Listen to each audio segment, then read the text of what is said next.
ಬರೋಕ್ಕೆ ಮುಂಚೆ ನಾವು ಗುಡಿಸಲಲ್ಲೇ ಜೀವನ ಮಾಡ್ತಾ ಇದ್ದೀವಿ. ಇನ್ನಾದ್ರೂ ಅದೇ ಜೀವನ ಇದೆ. ಯಾರೋ ತಿಳಿದವರು ಹೋಗಿ ಆಧಾರ್ ಕಾರ್ಡ್ ರೇಷನ್ ಕಾರ್ಡ್ ಮಾಡಿಸ್ಕೊಳ್ಳೋದು ಇಲ್ಲ, ತಿಳಿಯಾರ್ದವ್ರಂತೂ ಅಲ್ಲೇ ಬಿದ್ದಿದ್ದಾರೆ. ಸುಳ್ಳು ಹೇಳ್ಕೊಂಡ್ಬಿಟ್ಟು ಅಧಿಕಾರ ಮಾಡ್ತಕ್ಕಂಥ ಕೆಲಸವನ್ನ ಇವತ್ತಿನ ಸರ್ಕಾರ ಮಾಡ್ತಾ ಇದೆ. ಅಲೆಮಾರಿ ಸಮುದಾಯಗಳಿಗೆ ಅನ್ಯಾಯ ಆಗಿರೋ ತಮಗೆಲ್ಲ ಗೊತ್ತಿದೆ. ಆಗಮುಂದ ವರದಿ ಪ್ರಕಾರ ಅಲೆಮಾರಿಗಳಿಗೆ ಪ್ರತ್ಯೇಕವಾಗಿ ಎ ಗುಂಪು ಕೊಡಬೇಕು, ಸೂಕ್ಷ್ಮ ಅತಿ ಸೂಕ್ಷ್ಮ ಸಮುದಾಯಗಳಿಗೆ 59 ಜಾತಿಗಳಿಗೆ ಅಂತ. ಇವತ್ತು ಆ ಅಲೆಮಾರಿಗಳನ್ನ ತಗೊಂಡೋಗಿ ಸಿ ಗುಂಪಿಗೆ ಹಾಕಿ ನಮಗೆ ಬಹಳಷ್ಟು ಅನ್ಯಾಯ ಆಗಿದೆ. ಇದು ಯಾವುದೇ ರೀತಿಯ ಇತ್ಯರ್ಥ ಆಗದೆ ಹೋದ್ರೆ 54,000 ಹುದ್ದೆಗಳು ತುಂಬಲಿಕ್ಕೆ ಸಾಧ್ಯ ಆಗಲ್ಲ. ಇವತ್ತು ಅಲೆಮಾರುಗಳಿಗೆ ಮೊದಲ ಆದ್ಯತೆ 1% ಕೊಟ್ಟು ಮುಂದಿನ ಏನನ್ನ ಮಾಡಲಿ ಯಾವುದೇ ರೀತಿಯ ತಕರಾರಿಲ್ಲ. ನಮ್ಗೆ 1% ಕೊಟ್ಟಲೇಬೇಕು. ಸಿದ್ದರಾಮಯ್ಯಗೆ ನಾವು ರಿಕ್ವೆಸ್ಟ್ ಮಾಡಿಕೊಂಡಿದ್ದೀವಿ. ಒಂದು ಸುಪ್ರೀಂ ಕೋರ್ಟ್ ನಿರ್ದೇಶವನ್ನ ಸಹಿತ ಗಾಳಿ ತೂರಿ ನಮಗೆ ಅನ್ಯಾಯ ಮಾಡ್ತಾ ಇದೆ. ನಮಸ್ಕಾರ ವೀಕ್ಷಕರೇ, ನಾನು ನಾಗರಾಜ್ ಅಪ್ಸಂದ್ರ. ನೀವು ನೋಡ್ತಾ ಇದ್ದೀರಿ ವಾರ್ತಾ ಭಾರತಿ ಡಿಜಿಟಲ್.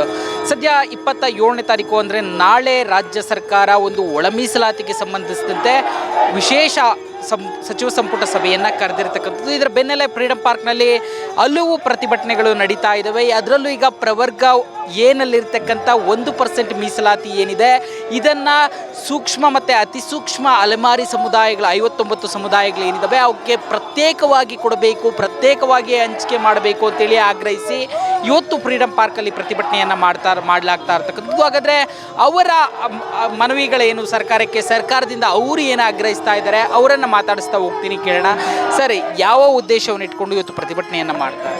ಸರ್, ಈಗಾಗಲೇ ಅಲೆಮಾರಿ ಸಮುದಾಯಗಳಿಗೆ ಅನ್ಯಾಯ ಆಗಿರೋ ತಮಗೆಲ್ಲ ಗೊತ್ತಿದೆ. ಇವತ್ತು ಏನಂದರೆ 27ನೇ ತಾರೀಕು ವಿಶೇಷ ಕ್ಯಾಬಿನೆಟ್ ಒಳ ಮೀಸಲಾತಿಯನ್ನು ಕರೆದಿದ್ದೀರಿ. ಅದಕ್ಕೋಸ್ಕರ ನಾವೆಲ್ಲ ಕೂಡ ಎಲ್ಲ ರಾಜ್ಯಾದ್ಯಂತ ಎಲ್ಲ ಅಲೆಮಾರಿಗಳು ಬಂದು ಇವತ್ತು ಹೋರಾಟವನ್ನು ಮಾಡ್ತಾ ಇದ್ದಾರೆ. ಯಾಕಪ್ಪ ಅಂದರೆ ನಾಗಮೋಹನ್ ದಾಸ್ ವರದಿ ಪ್ರಕಾರ ಅಲೆಮಾರಿಗಳಿಗೆ ಪ್ರತ್ಯೇಕವಾಗಿ ಎ ಗುಂಪು ಕೊಡಬೇಕು, ಸೂಕ್ಷ್ಮ ಅತಿ ಸೂಕ್ಷ್ಮ ಸಮುದಾಯಗಳಿಗೆ 59 ಜಾತಿಗಳಿಗೆ ಅಂತ ಇತ್ತು.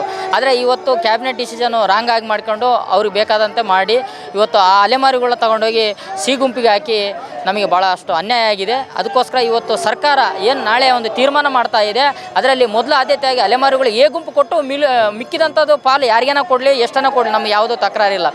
ನಿಜವಾದಂಥ ಇವತ್ತು ಈ ಶೋಷಿತ ಅಲೆಮಾರಿಗಳಿಗೆ ಮೊದಲು ಆದ್ಯತೆ ಕೊಟ್ಟು ಬೇರೆ ಯಾರಿಗೇನ ಕೊಡಲ್ಲ ಅಂತ ನಮ್ಮದು.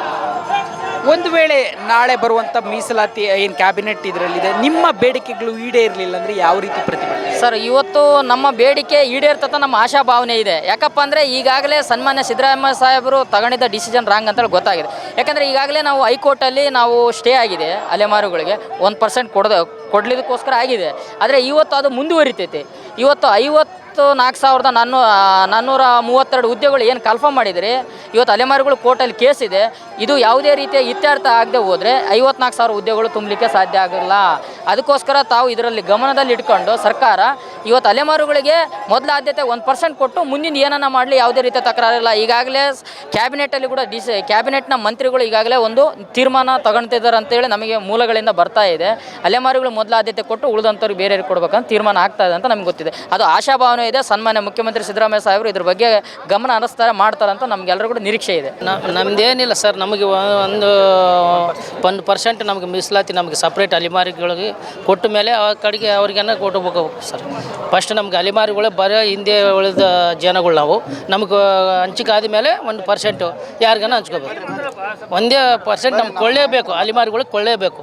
ಯಾಕಂದರೆ ನಾವು ಭಾಳ ಹಿಂದುಳಿದ ಜಾತಿಯವರು ನಾವು, ನಮ್ಗೆ 1% ಕೊಟ್ಟಲೇಬೇಕು. ಸಿದ್ದರಾಮಯ್ಯಗೆ ನಾವು ರಿಕ್ವೆಸ್ಟ್ ಮಾಡ್ಕೊಂಡಿದ್ದೀವಿ. ನಾವು ಅವ್ರಿಗೆ ಎಲ್ಲ ಬಗ್ಗೆ ಮಾತಾಡ್ತಿದ್ವಿ. ಅವರು ಕೊಳ್ಳೇಬೇಕಂತ ನಾವು ಎಲ್ಲ ಇಷ್ಟೊತ್ತಿಗೆ ಇಡೀ ಫ್ರೀಡಮ್ ಪಾರ್ಕ್ದಾಗ ಭಾಳ ಅಷ್ಟು ಮೀಟಿಂಗ್ಗಳು ಮಾಡೀವಿ.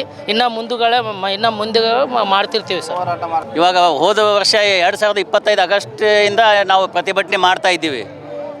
ಏನೋ ಒಂದು ದತ್ತಾಂಶವನ್ನು ಕ್ರೋಢೀಕರಿಸಿ ಒಂದು ನಾಗಮೋಹನ್ ದಾಸ್ ಅವರು ಏನು ಒಂದು ವರದಿ ಮಾಡಿದ್ದರು, ಪ್ರತ್ಯೇಕವಾಗಿ ಎ ವರ್ಗದಲ್ಲಿ 1% ಮೀಸಲಾತಿಯನ್ನು ಈ ಹಿಂದುಳಿದಿರುವಿಕೆ ಆಧಾರದ ಮೇಲೆ ಕೊಡಬೇಕಂತೇಳಿ ಅವರು ಒಂದು ಒಳ್ಳೆಯ ನಿರ್ಧಾರವನ್ನು ಮಾಡಿದರು. ಆ ನಿರ್ಧಾರವನ್ನು ಸರ್ಕಾರ ಗಾಳಿಗೆ ತೂರಿ ನಮ್ಮ ಅಲೆಮಾರಿಗಳನ್ನು ಮತ್ತೆ ಅವರ ಮೂಲ ಒಂದು ಭಿಕ್ಷಾಟನೆಗೆ ತಳ್ಳುವಂಥ ಒಂದು ಉದ್ದೇಶ ಇಟ್ಕೊಂಡು ಒಂದು ವೋಟ್ ಬ್ಯಾಂಕ್ ರಾಜಕೀಯವನ್ನು ಮಾಡಿ ಒಂದು ಸುಪ್ರೀಂ ಕೋರ್ಟ್ನ ನಿರ್ದೇಶವನ್ನು ಸಹಿತ ಗಾಳಿಗೆ ತೂರಿ ನಮಗೆ ಅನ್ಯಾಯ ಮಾಡ್ತಾ ಇದೆ. ಆ ಅನ್ಯಾಯವನ್ನು ನಾವು ಸಹಿಸ್ಕೊಳ್ತಾ ಇಲ್ಲ, ಇನ್ನೂವರೆಗೆ ಸಹಿಸ್ಕೊಂಡಿದ್ವಿ. ಇನ್ನು ಮುಂದೆ ಆದರೂ ಸಹಿತ ನಾವು ಪ್ರತಿಭಟನೆ ಮಾಡ್ಲಿಕ್ಕೆ ಇರ್ತೀವಿ. ನಾಳೆ ಏನು ಒಂದು ವಿಶೇಷ ಸಚಿವ ಸಂಪುಟ ಇದೆ. ಆ ವಿಶೇಷ ಸಚಿವ ಸಂಪುಟದಲ್ಲಿ 1% ಮೀಸಲಾತಿಯನ್ನು ಕೊಡದೇ ಇದ್ದರೆ ನಾವು ಉಗ್ರವಾದ ಹೋರಾಟವನ್ನು ಮಾಡ್ತೀವಿ. ಒಂದು ವೇಳೆ ಕೊಟ್ಟರೆ ನಾವು ಈ ಸರ್ಕಾರವನ್ನು ನಾವು ಯಾವಾಗಲೂ ಮರೆಯೋದಿಲ್ಲ. ಯಾವಾಗಲೂ ನಾವು ಕಾಂಗ್ರೆಸ್ ಪಕ್ಷದ ಪರವಾಗಿರುವವು. ನಮ್ಗೆ ಅನ್ಯಾಯ ಮಾಡಿದಂಥ ಸರ್ಕಾರವನ್ನು ಮುಂದೆ ಅವರು ಒಂದು ತೊಂದರೆ ಅನುಭವಿಸುವಂಥ ಕಾಲವನ್ನು ಕಾಂಗ್ರೆಸ್ ನಾವು ಮಾಡ್ಕೊಳ್ಬೇಕಾಗ್ತದೆ. ಆ ನಿಟ್ಟಿನಲ್ಲಿ ನಾವು ಇವತ್ತು ಬೃಹತ್ ಪ್ರತಿಭಟನೆಯನ್ನು ಮಾಡ್ತಾ ಇದ್ದೀವಿ. ಈ ಪ್ರತಿಭಟನೆಯನ್ನು ಒಂದು ಹತ್ತಿಕ್ಕುವಂಥ ಕೆಲಸವನ್ನು ಮಾಡಬಾರ್ದು. ಮತ್ತು 1% ಮೀಸಲಾತಿಯನ್ನು ಒಂದು ಹಿಂದುಳಿದವರಿಗೆ ಆಧಾರದ ಮೇಲೆ ಕೊಡಲೇಬೇಕಂತೇಳಿ ನಾವು ಇವತ್ತು ಬೃಹತ್ ಪ್ರತಿಭಟನೆಯನ್ನು ಮಾಡ್ತಾ ಇದ್ದೀವಿ. ನಾನು ಬಿಜಿಮಾಶಂಕರ್ ಉದಳ್ಳಿ ವಿಜಯಪುರದಿಂದ ಬಂದಿದ್ದೀನಿ. ಸರ್, ನಮ್ಮ ಅಲೆಮಾರಿ ಹೋರಾಟ ಅಂದರೆ ನಾವು 59 ವರ್ಷ ನಮಗೇನು ಸ್ವಾತಂತ್ರ್ಯ ಬರೋಕ್ಕೆ ಮುಂಚೆ ನಾವು ಗುಡಿಸಲಲ್ಲೇ ಜೀವನ ಮಾಡ್ತಾ ಇದ್ದೀವಿ. ಇನ್ನಾದ್ರೂ ಅದೇ ಜೀವನ ಇದೆ. ನಮ್ಗೆ ಮೂಲಭೂತ ಸೌಕರ್ಯ ಅಂತೂ ಇಲ್ಲ. ಯಾರೋ ತಿಳಿದವರು ಹೋಗಿ ಆಧಾರ್ ಕಾರ್ಡ್ ರೇಷನ್ ಕಾರ್ಡ್ ಮಾಡಿಸ್ಕೊಳ್ಳೋದು ಇಲ್ಲ, ತಿಳಿಯಾರ್ದವ್ರು ಅಂತೂ ಅಲ್ಲೇ ಬಿದ್ದಿದ್ದಾರೆ. ಇನ್ನಾದರೂ ನಮ್ಮನ್ನು ಸರ್ಕಾರ ಎಚ್ಚೆತ್ತುಕೊಂಡು ನಮ್ಮನ್ನು ತಂದು ಒಂದು ಒಳ್ಳೆಯ ಸ್ಥಾನ, ನಮಗೊಂದು ಒಳ ಮೀಸಲಾತಿ ಹೋರಾಟದಲ್ಲಿ 1% ಕೊಟ್ಟರೆ ಮುಂದೆ ಶಿಕ್ಷಣಕ್ಕೆ ಪ್ರತಿಯೊಂದಕ್ಕೆ ಅನುಕೂಲ ಆಗುತ್ತೆ ಅನ್ನೋದು ನಮ್ಮ ಉದ್ದೇಶ. ನನ್ನ ಹೆಸರು ಈರಣ್ಣ ಈ ಬುದ್ಧಿ ನಿಡುಗುಂದಿ ಕೆಂಬಾವಿ ಯಾದಗಿರಿ. ಸರ್, ನಾನು ಭೀಮರಾಯ ಒಂಟತ್ ಅಂತೇಳಿ ಯಾದಗಿರಿ ಜಿಲ್ಲೆ ಸುರಪುರ ತಾಲೂಕಿಂದ ಬಂದಿದ್ದೀನಿ.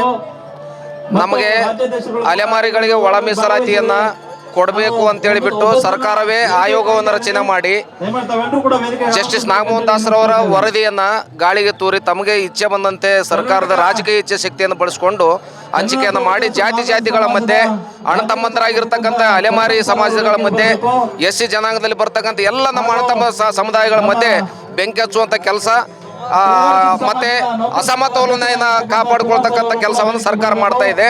ಅದಕ್ಕಾಗಿ ನಮಗೇನು ಬೇಕು, ಪ್ರತ್ಯೇಕ ಒಂದು ಮೀಸಲಾತಿಯನ್ನು ಕೊಡಲೇಬೇಕಂತೇಳಿ ನಾಗಮೋಹನ್ ದಾಸ್ ಅವರು ವರದಿಯಲ್ಲಿ ತೋರಿಸಿದ ಪ್ರಕಾರ ನಮಗೆ ಸರ್ಕಾರ ಕೊಡಬೇಕನ್ನುವಂಥ ಉದ್ದೇಶವನ್ನು ಇಟ್ಕೊಂಡು ನಾವು ಹೋರಾಟವನ್ನು ಮಾಡ್ತಾನೆ ಬಂದಿದ್ದೀವಿ. ಬರೀ ಸುಳ್ಳನ್ನು ಹೇಳ್ತಾ ನಮಗೆ ಆಶ್ವಾಸನೆ ಕೊಡ್ತಾ ಸಿದ್ದರಾಮಣ್ಣನವರು ಬೆಳಗಾವಿ ಅಧಿವೇಶನದೊಳಗೆ ನಿಮಗೆ ವಿಶೇಷ ಏನು ನಿಗಮವನ್ನು ರಚನೆ ಮಾಡಿ ಕೊಡ್ತೀವಿ, ವಿಶೇಷ ಪ್ಯಾಕೇಜನ್ನು ಕೊಡ್ತೀವಿ, ಮತ್ತು ಸೌಲಭ್ಯ ಏನು ಕೊಡ್ತೀವಿ ಅಂತಂದ್ರೆ ಮನೆ ವಸತಿ ಸೌಲಭ್ಯ ಕೊಡ್ತೀವಿ, ವಸತಿ ಶಾಲೆಗಳಿಗೆ ಸೌಲಭ್ಯ ಕೊಡ್ತೀವಿ, ಮುಂದಿನ ಬಜೆಟ್ನಲ್ಲಿ ಕೊಡ್ತೀವಿ ಅಂತ ಹೇಳ್ಬಿಟ್ಟು ಸುಳ್ಳು ಹೇಳ್ಕೊಂಡ್ಬಿಟ್ಟು ಅಧಿಕಾರ ಮಾಡ್ತಕ್ಕಂಥ ಕೆಲಸವನ್ನು ಇವತ್ತಿನ ಸರ್ಕಾರ ಮಾಡ್ತಾ ಇದೆ. ದಯವಿಟ್ಟು ನಾನು ಸರ್ಕಾರದಲ್ಲಿ ಮನವಿಯನ್ನು ಮಾಡ್ಕೊಳ್ತೇನೆ. ನಮಗೆ ಸೌಲಭ್ಯ ವಂಚಿತವಾಗಿರ್ತಕ್ಕಂಥ ಅಲೆಮಾರಿ ಸಮುದಾಯಗಳಿಗೆ 1% ಪ್ರತ್ಯೇಕ ಮೀಸಲಾತಿಯನ್ನು ಕೊಟ್ಟು ವಿಶೇಷ ಸೌಲಭ್ಯಗಳನ್ನು ಕೊಟ್ಟು ನಮಗೆ ರಕ್ಷಣೆಯನ್ನು ಕೊಡಬೇಕು ಅಂತಕ್ಕಂಥ ಮಾತನ್ನು ಸರ್ಕಾರಕ್ಕೆ ನಾವು ವಿನಂತಿಯನ್ನು ಮಾಡ್ಕೊಳ್ತೀವಿ.